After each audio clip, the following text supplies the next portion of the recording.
Du 1er au 31 décembre 2021, vivons au cœur des événements des derniers jours. Le retour de Jésus, les 7 dernières plaies et bien d'autres avec le livre Événements des derniers jours. Des réponses claires et simples pour un temps comme celui-ci.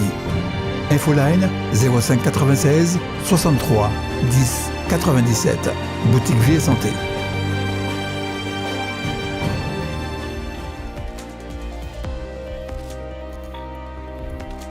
Chers amis, je vous salue et vous souhaite la bienvenue à notre série de conférences bibliques sur le thème « Jésus au cœur des événements des derniers jours ».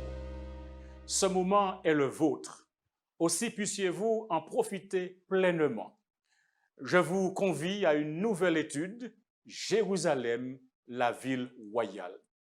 Jérusalem, la ville royale.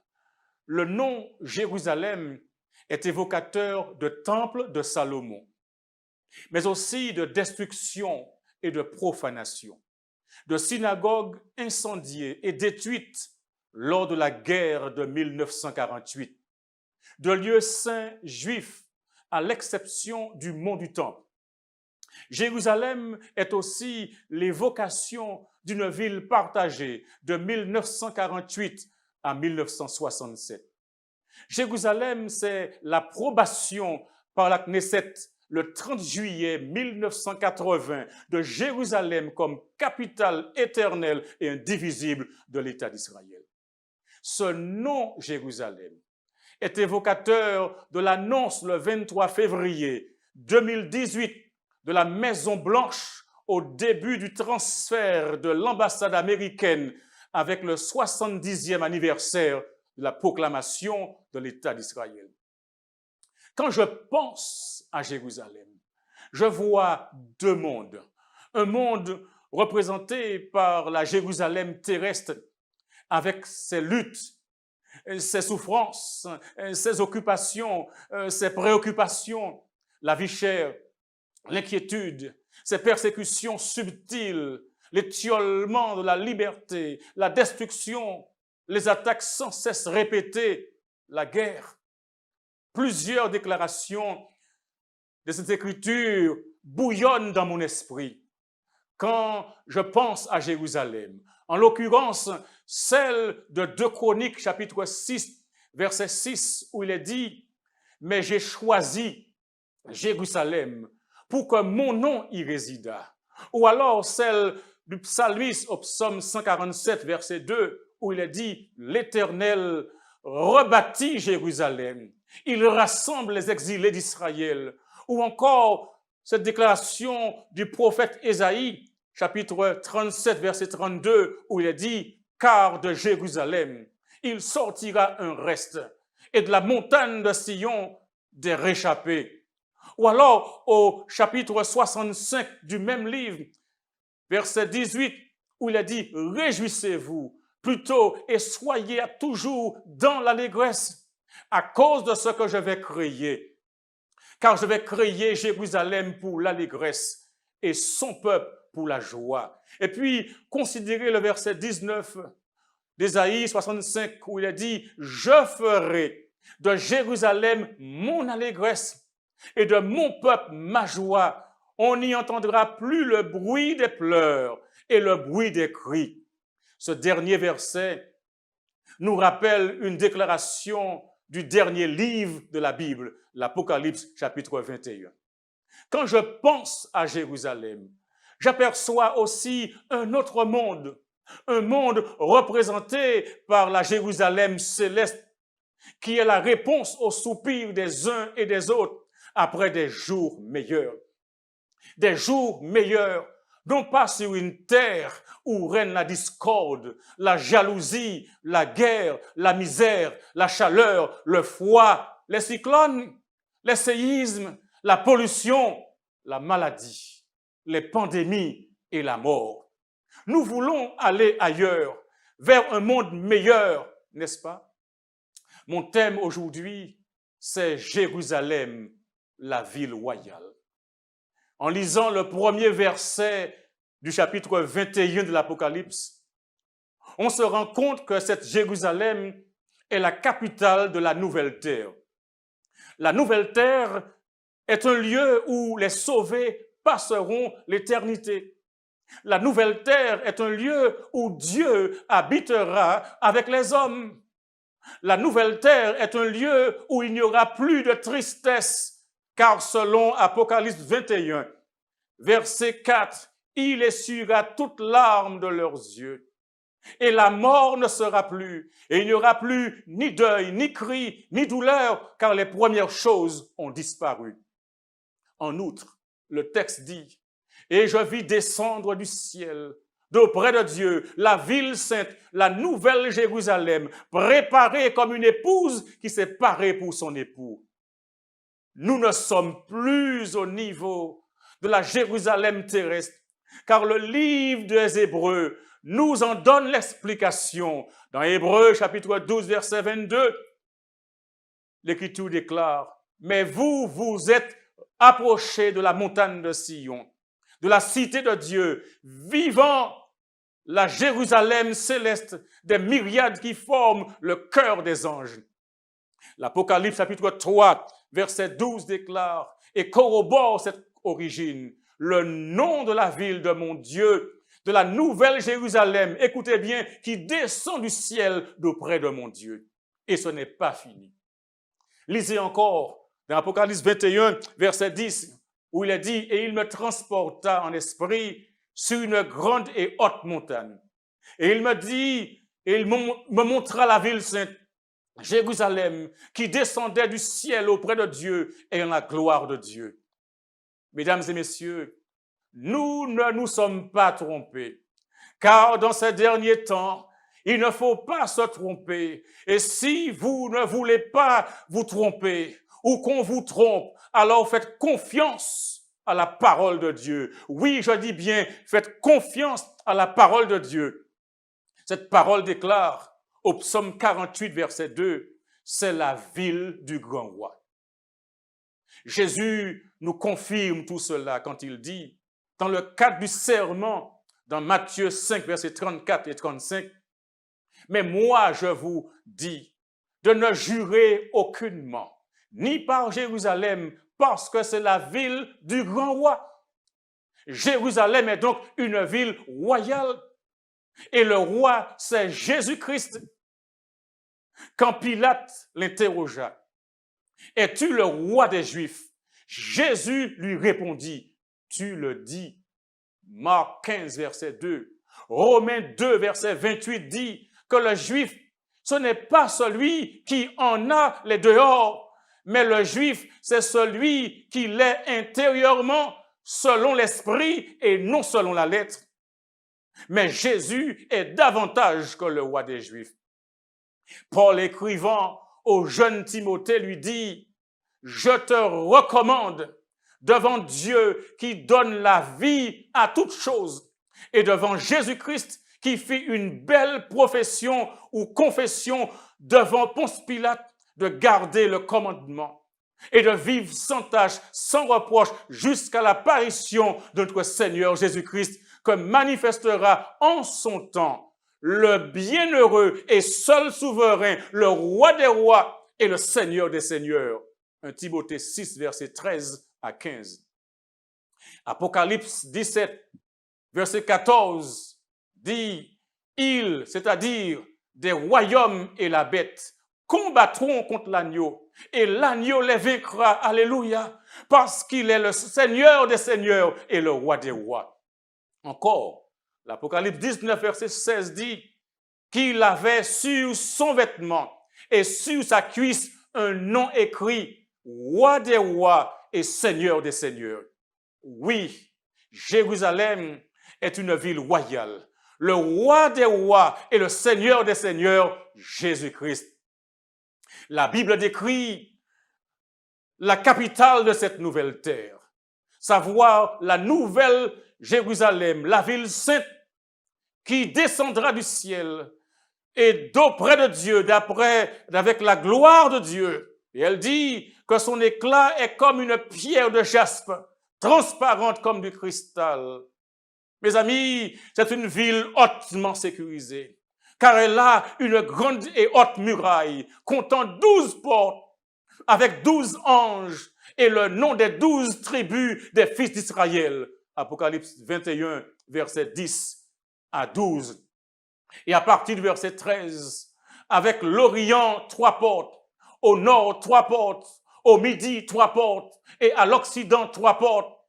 La muraille de la ville avait 12 fondements, et sur les noms de 12 apôtres de l'agneau. Le visionnaire de Patmos dit que celui qui me parlait avec une mesure, un roseau d'or, afin de mesurer la ville, ses portes et sa muraille. Verset 16.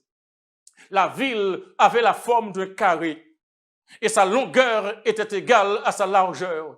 Il mesura la ville avec le roseau et trouva 12 000 stades. La longueur, la largeur et la hauteur en étaient égales.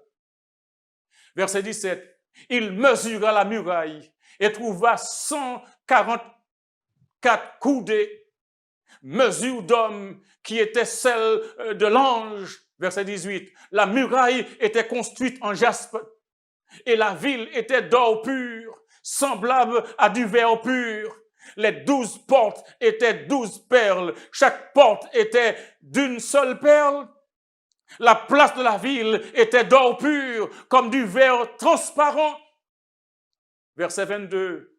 Je ne vis point de temple dans la ville, car le Seigneur Dieu Tout-Puissant est son temple ainsi que l'agneau. La ville n'a besoin ni du soleil, ni de la lune pour l'éclairer, car la gloire de Dieu l'éclaire et l'agneau est son flambeau.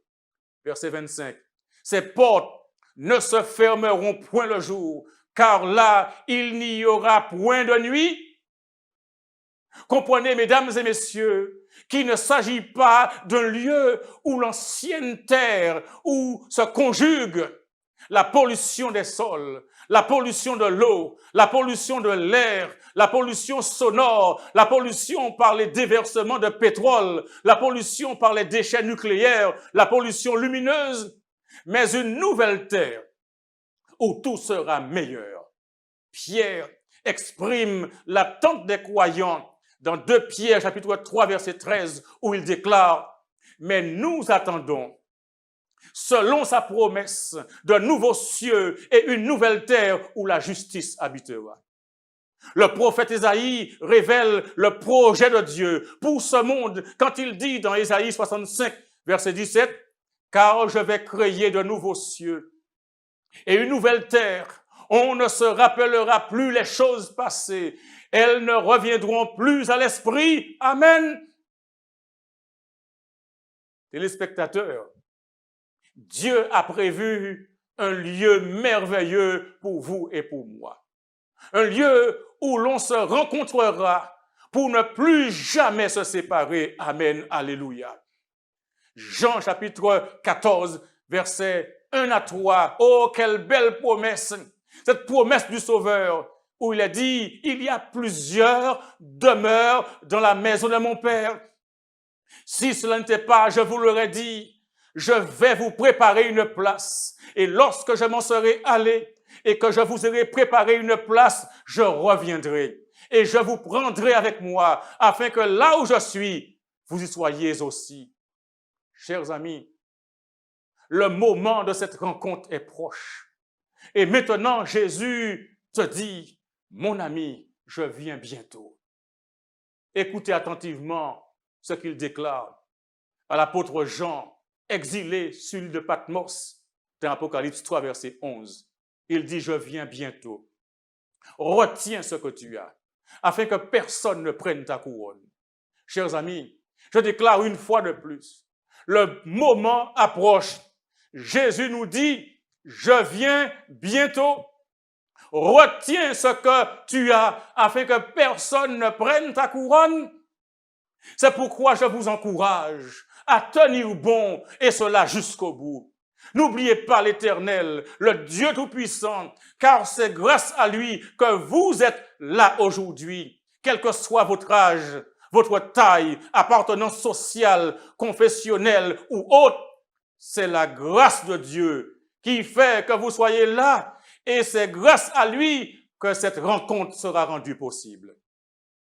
Ainsi, par reconnaissance envers lui, élevez la bannière de la vérité, malgré le mépris et le ridicule de la société, en dépit parfois de la persécution subtile, physique ou psychologique. À cause de votre foi, tenez bon et dites à tous ceux qui gravitent autour de vous, à vos frères, à vos sœurs, à vos parents, à vos amis, à vos voisins, vos voisines, que c'est possible de rester fidèle à Dieu et d'être prêt pour cette rencontre. C'est possible de servir Dieu dans un monde hostile à l'Évangile. Votre présence, c'est la preuve de cette possibilité. Jésus-Christ étant le gage de votre fidélité. Vous pouvez combattre, vous devez combattre le bon combat de la foi. Et quand vos proches choisissent l'idolâtrie, dites comme Josué, le successeur de Moïse à la tête du peuple d'Israël et le conquérant de Canaan, moi et ma maison, nous servirons l'Éternel. Jésus revient bientôt. Tous les signes l'indiquent et convergent vers le grand dénouement de l'histoire de la terre, où il introduira Jérusalem, la ville royale qui abritera tous les sauvés pour l'éternité dans l'amour, la paix, la joie et la justice. C'est l'heure donc d'accepter les messages d'avertissement et de salut présentés par les 3 anges d'Apocalypse 14 et de vous laisser conduire par le Saint-Esprit. C'est l'heure de faire le plein de carburant de la vérité contenue dans la parole de Dieu concernant les événements des derniers jours, afin de tenir bon dans le conflit cosmique entre le bien et le mal. C'est l'heure de se procurer une Bible afin que chaque foyer martiniquais, chaque foyer du monde entier puisse disposer des informations ultimes et indispensables pour avertir cette population de l'imminence du retour de Jésus et de ne pas se fier aux apparences religieuses de notre époque matérialiste et incrédule. C'est l'heure de se renseigner et d'opérer sous la direction du Saint-Esprit une réforme sur le plan sanitaire qui soit holistique, car ceux qui se préparent à vivre sur la nouvelle terre et à fouler les rues pavées d'or de la Nouvelle Jérusalem devront dès à présent, je dis dès à présent, se mettre au diapason avec les recommandations relatives au manger et au boire. Vous et moi sommes concernés. C'est pourquoi je vous en supplie, engagez-vous à faire partie du peuple de Dieu, ce reste qui lui est fidèle dans tous les aspects de sa vie et qui n'a pas peur ni honte de garder ses commandements au milieu d'une génération rebelle. Ce reste qui se soumet aux conditions d'admission dans cette ville, j'ai bien dit aux conditions d'admission dans cette ville, la Nouvelle Jérusalem. Oui, l'accès de la ville est réglementé. Il y a des conditions d'entrée. Et le verset 27 d'Apocalypse 21 souligne qu'il n'entrera chez elle rien de souillé, ni personne qui se livre à la ruination et au mensonge. Il n'entrera que ceux qui sont écrits dans le livre de vie de l'agneau. L'Apocalypse 22 donne un verset terrible, le verset 15. Dehors les chiens, les enchanteurs, les impudiques, les meurtriers, les idolâtres et quiconque aime et pratique le mensonge. C'est un lieu pour les vainqueurs, où celui qui vaincra habitera ces choses. Je serai son Dieu et il sera mon fils. Mais attention, pour les lâches, les incrédules, les abominables, les meurtriers, les impudiques, les enchanteurs, les idolâtres et tous les menteurs, leur part sera dans les temps ardents de feu et de soufre, ce qui est la seconde mort. Chers téléspectateurs, votre rendez-vous est-il confirmé? J'ai une question pour vous tous. Que ferez-vous de tout ce que vous avez entendu aujourd'hui? Oui, chacun devra se décider. Chacun devra se décider pour soi-même. Mais je formule une prière au nom du Seigneur Jésus. C'est que chacun de vous puisse utiliser cette expérience, celle de ce jour, pour faire un volte-face, je dis bien un volte-face sans précédent, et revenir au message que Jésus revient bientôt. Et qu'aucun de vous, aucun de nous ne rate le rendez-vous sur la nouvelle terre. Amis, puissiez-vous, sans délai et sans compromis, prendre la résolution maintenant de donner votre cœur à Jésus afin d'être prêt pour le glorieux avènement. Mon ami, mon frère, ma sœur, chers téléspectateurs, ne renvoyez pas votre décision à plus tard. Prenez-la aujourd'hui. Aujourd'hui. Apocalypse 22, verset 14 déclare « Heureux ceux qui lavent leurs robes afin d'avoir droit à l'arbre de vie et d'entrer par les portes dans la ville. » Le voulez-vous? Le ferez-vous? Si vous le voulez, alors soumettez-vous à lui, à celui qui est seul capable de vous y préparer, savoir Jésus-Christ. Puisse le Seigneur vous aider à comprendre la priorité de l'heure et à laver votre vêtement afin d'avoir droit à l'arbre de vie et d'entrer par les portes dans la ville, dans le nom de Jésus. Amen.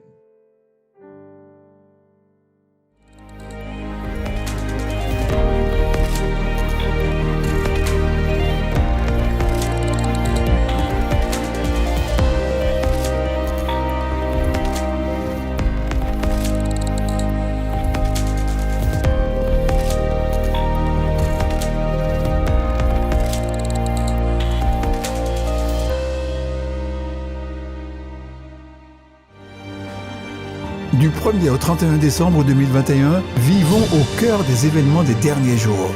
Le retour de Jésus, les 7 dernières plaies et bien d'autres avec le livre « Événements des derniers jours ». Des réponses claires et simples pour un temps comme celui-ci. Infoline 05 96 63 10 97. Boutique Vie et Santé. Le département des publications de la Fédération de la Martinique vous présente Jésus, au cœur des événements des derniers jours. Avec le conférencier Daniel Lassonnier sur Zouk TV et Espérance Média, Jésus, au cœur des événements des derniers jours du 6 au 19 décembre 2021 à partir de 18h, le samedi et le dimanche, 19h30.